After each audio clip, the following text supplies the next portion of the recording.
Alright, so here's the tools we need to do the spring installation.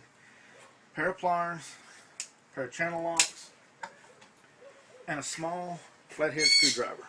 Okay? First you're going to open your hatch.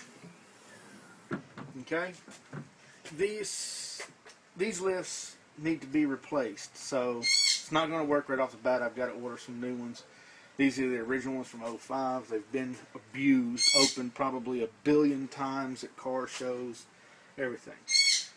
Find something to support your trunk to keep it open, because when you loosen these struts, it is going to fall on you. So, I don't have anything at the moment, but my lovely wife is using the camera. She can hold the camera with one hand and hold the hatch with the other. And what you're going to do, step around here.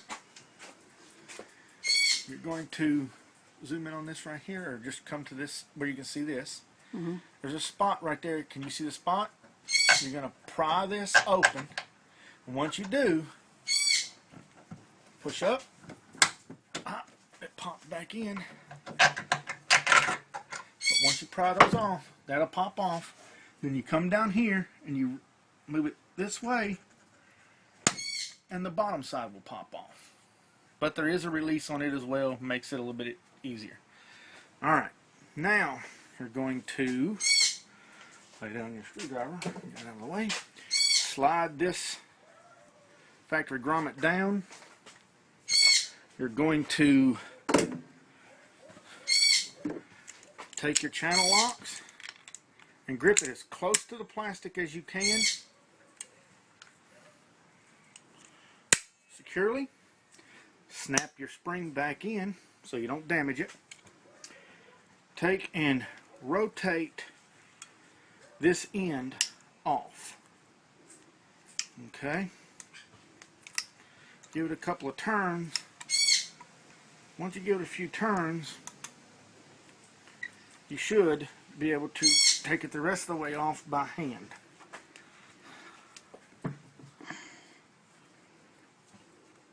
Okay.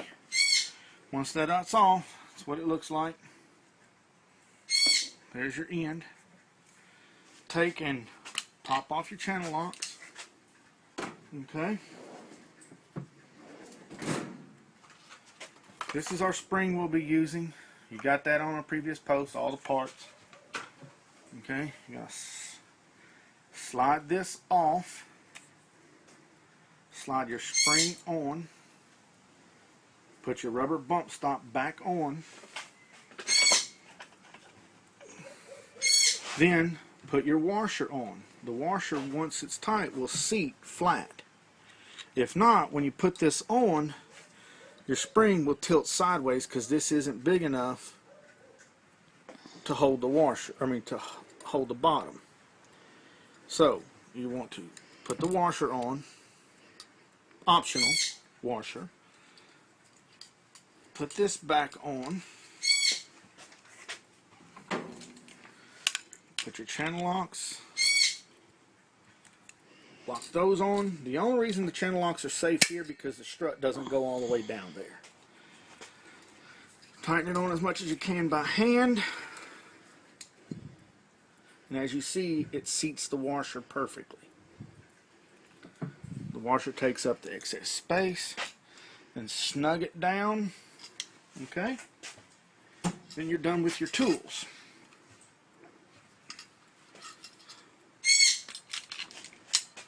Now, you got your end, your washer seated perfect, dead center, your bump, then that, and that seats against that. So then you just reverse the process.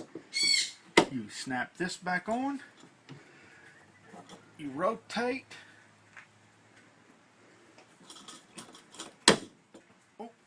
actually you want to do your top one first. Then push it up, rotate your bottom, push it up, and snap it in. And now that's back in. Your spring will glide. Everything else stays in place. Now on mine, I removed this all together. I put this washer here. I took and put a small piece of heat shrink on here.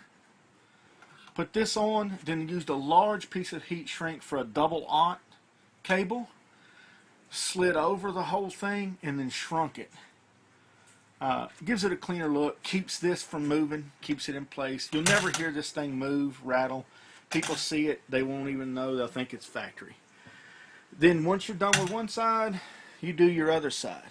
Once that's done, that's it for the mechanical installation. Then you have to move to the electrical installation. That's it for this video.